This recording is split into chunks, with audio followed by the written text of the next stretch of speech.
মদিনার অবস্থাটা কি হয়েছিল শোনেন। চারদিক থেকে মদিনার ছেলেরা বের হয়ে যায়, মদিনার মেয়েরা কান্নার রোল পয়দা হয়ে গেল, রসুল নাই গো, রসুল নাই।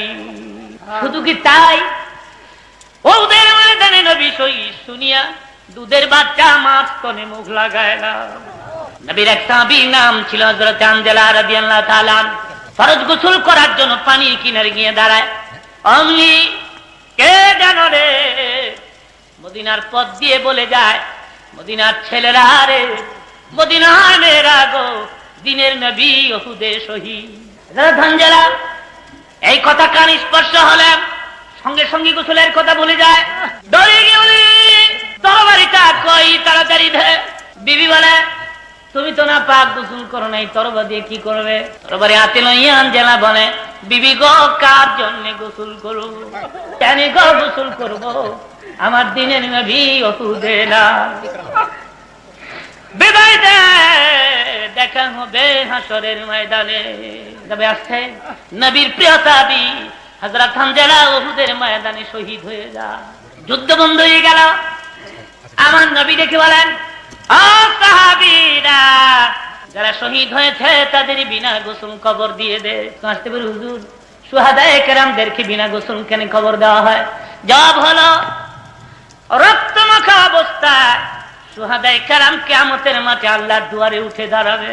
আমার মাহবুব ডেকে ডেকে বলবেন, কিরে বান্দা আমার, এত রক্ত তোর গায়ে?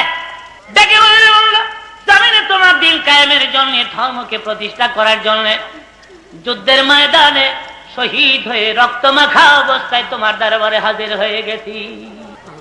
যারা শহীদ তাদের বিনা গোসল কবর চলছে। হঠাৎ করে দেখা যায় বহুদূর থেকে আবলাকে সারপাগুলো ভেস একটি মহিলা আসতেছে। নবীর পাশে দাঁড়া আল্লাহর হাবিবকে সালাম আনতে ডেকে ডেকে বলে, হুজুর, সবাইকে গোসল ছাড়া কবর দিবেন, আমার স্বামী গোসল ছাড়া কবর দিবেন না। নবী আমার আশ্চর্য হয়ে বলেন, কি নাম তোমার? কোথায় তোমার ঘর আর কোথায় তোমার বাড়ি? কি পরিচয়? হুজুর, আমি আপনার প্রিয় সাহাবী হযরত হানজালার স্ত্রী। হানজালা কোথায় গো? হুজুর, ফরজ গোসল করার জন্য পানির কিনারে দাঁড়ায়। কে যেন রে, মদিনার পথ দিয়ে বলে যায়, দিনের নবী উহুদে শহীদ। আপনি শহীদ হয়ে গেছেন, আপনি চিরবিদায় হয়ে গেছেন। এই খবর শুনিয়া আমার স্বামী গোসলের কথা ভুলিয়া যায়, দৌড়ে আমার কাছে হাজির হয়। দেখে বলে, বিবি গো, তরবারিটা দে, আমার দিনের নবী উহুদে নাই গো, কার জন্য গোসল করব? বিদায় দে গো, দেখা হবে হাসরের ময়দানে।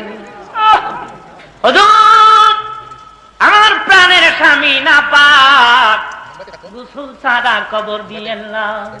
আবার নবী ডেকে বলেন, সাহাবীরা, আমার হানজালার লাশ কোথায় বের কর, গোসল দে।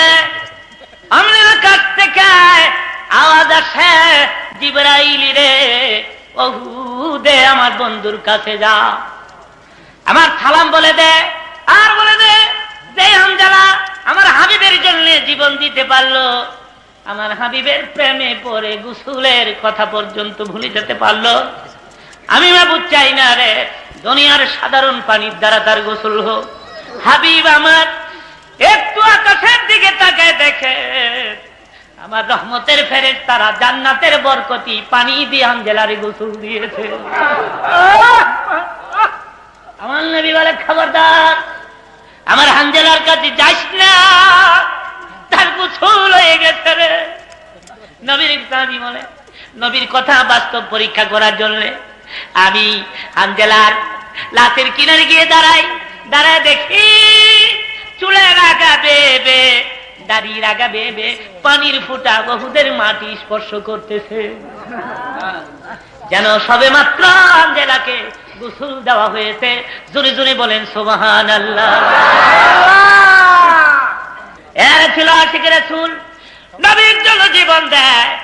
আশিক রাসূল কথাটা তাদের মুখে শোভা পায়, তোমার আমার মুখে কোনোদিন শোভা পায় না। যুদ্ধ বন্ধ হয়ে গেল, আমার নবী মদিনার দিকে রওনা। কেঁদে বলছেন, দুইজন সাহাবীর কাঁধে ভর করে আমার নবী যান। পা দুটা জমিনের সঙ্গে লেগে লেগে যাচ্ছে। রক্ত শূন্য অবস্থায় আমার নবী দুর্বল হয়ে গেছে।